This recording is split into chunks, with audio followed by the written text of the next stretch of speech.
2013 წელი დასასრულს მიუახლოვდა და ჟურნალისტებმა გადავწყვიტეთ რესპონდენტებისთვის არატრადიციული კითხვებით მიგვემართა. ევროპის მოედანზე აჭარის მთავრობის აპარატის უფროს ირაკლი ჭეიშვილს შევხვდით. ბრალდებას რატომ არ უყვარს მას სათანადოდ დელფინარიუმის ბინადრები, ჭეიშვილი მთელი სერიოზულობით პასუხობს. ბავშვობიდან არ გიყვართ თქვენ დელფინები და ყველაფერს აკეთებთ რომ დაიხუროს ეს დაწესებულება და რას განაცხადებთ ამის შესახებ?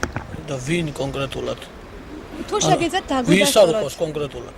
თქვენზე ამბობენ რომ დელფინები არ გიყვართ. საერთოდ პირველად როგორ არ მიყვარს დელფინები, საიდან მოიტანეს, ვინ ამბობს კონკრეტულად მაინტერესებს. და როგორ ამტკიცებთ რომ გიყვართ? რას ქვია, დელფინები მიყვარს, როგორ არ მიყვარს, ბავშვობიდან მიყვარს დელფინები. ხო, მაგრამ ბოლო ერთი კვირის განმავლობაში აშიმშილებენ ამ დელფინებს და უკვე წონაშიც დაუკლიათ. კარგი, მაშინ სად დაიწერა ეგ მითხარით მაშინ. ანუ უარყოფთ თქვენ ამას? რა თქმა უნდა უარყოფთ, როგორ შეიძლება რომ დელფინი ადამიანს არ გიყვარდეს, არა ადამიანი უნდა იყო, მე ვფიქრობ. წინა საახალწლო რეპორტაჟის უხერხული კითხვებისთვის უმაღლესი საბჭოს ადამიანის უფლებათა დაცვის კომისიის თავმჯდომარე მედია ვასაძემ მზად აღმოჩნდა. მან გაგვიმხილა, რომ აჭარის უმაღლესი საბჭოს თავმჯდომარის ავთანდილ ბერიძის იმიჯზე ზრუნავს. დეპუტატი კანონშემოქმედებითი საქმიანობის პარალელურად გულში ფისოზე ლექს ამბობს და ყაყაჩოზე სიმღერას ღიღინებს. ავთანდილ ბერიძეს თქვენ ურჩევნით შეეცვალა სათვალე, რატომ მიიღეთ ეს გადაწყვეტილება? არ უხდებოდა ის სათვალე, ჩემი მეგობრები, სხვათა შორის ჩემი გულშემატკივრები, ჩვენი უახლოესი ადამიანები, ჩვენი სათვალეს, რომელსაც ის ატარებდა, შუშაბანდებს ვეძახდით და მოახსნევინეთ შუშაბანდები. ისუნია კატა მაგიდაზე ახტა, ვაზა გადმოაგდო, ბებო გააბრაზა.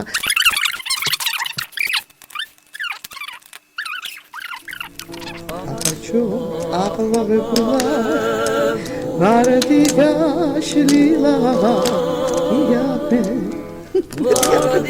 აკაბინეთს ეს არ უხდება ამცე. აჭარის უმაღლეს საბჭოში პოლიტიკური უმცირესობის წარმომადგენელი პეტრე ზამბახიძე ამტკიცებს, რომ მისი გულის მოგებას მართველი გუნდის წევრები ცდილობენ. პრინციპულობის მიუხედავად დეპუტატი უმრავლესობასთან მეგობრობაშია შემჩნეული. იყო მოთხოვნა, რომ რამდენიმე დეპუტატს ქართული ოცნება დათმობდა იმისთვის, რომ მე გადავსულიყავი მათთან, თუმცა ესეც უნებრივია, ისევ ოცნებად დარჩება. ზღვაზე ერთად არ დადიოდი? ერთხელ ვიყავით რა.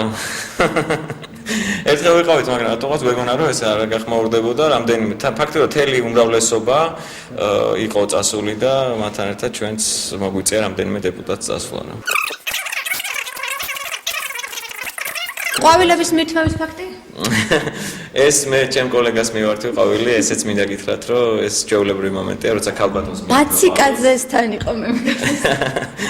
არა, ეგ მეგონი არ არის სწორი, იმიტომ რომ ნამდვილად კოლეგას, მით უმეტეს მანდილოსანს, როცა ყვავილს მიერთმევ, ეს არ აქვს მნიშვნელობა პოლიტიკურ ხედვას. დაამშვენებს თუ არა აჭარის მთავრობის საზოგადოებასთან ურთიერთობის დეპარტამენტის უფროსის საახალწლო სუფრას ღარბი. ამ კითხვას ნათია სირაბიძე არ დაუბნევია. მსგავსი რამ ჩემთვის ჯერ არ ვთქვა. სხარბის ხორცი არ მგონია ვინმე მიირთვას და არ გეგმავ ნამდვილად სხარბის ხორცი. ნუ სხარბის ეკლები შეიძლება, მაგრამ ხორცი მაინც არ ღირს. და ბოლო კითხვა, როგორ აფასებენ მუსიკალური ჯგუფის ვიაგრას ვიზიტს ბათუმში მართველი გუნდის წევრები და ვინ აპირებს კონცერტზე წასვლას? უკრაინელი ლამაზმანებით აღტაცებას თემურ კახიძე არ მალავს. რა თქმა უნდა დავალ მოусმენ საინტერესოა. ეს სიმღერის გამო. არა. ყველაფერი ერთად ჯამში, ლამაზი გოგონების და რა თქმა უნდა სიმღერა. საერთოდ კარგად ფერია, კარგი სიმღერაა. ინფორმაცია გავრცელდა, რომ თქვენი ინტერესი იყო, რომ მაინც და მაინც ეს ქალბატონები ჩამოსულიყვნენ და ირადი? რა საინტერესოა. ისე ძალიან დიდ პატივს ვიზუალურ მხარეს ამ ჯგუფისა.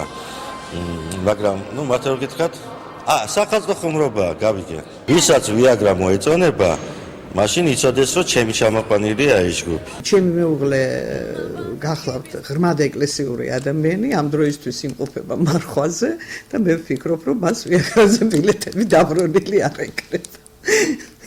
რომ კონდა წავიდით თუ არა? მასთან ერთად მე არა, ვიაგრაზე უნდა წავიდეს მარტო. ჩვენი რესპონდენტები მთელი წლის განმავლობაში სულ სხვა ამპლუაში გვპასუხობდნენ. აღსანიშნავია, რომ მათ თავი უჩვეულო კითხვებსაც წარმატებით გაართვეს.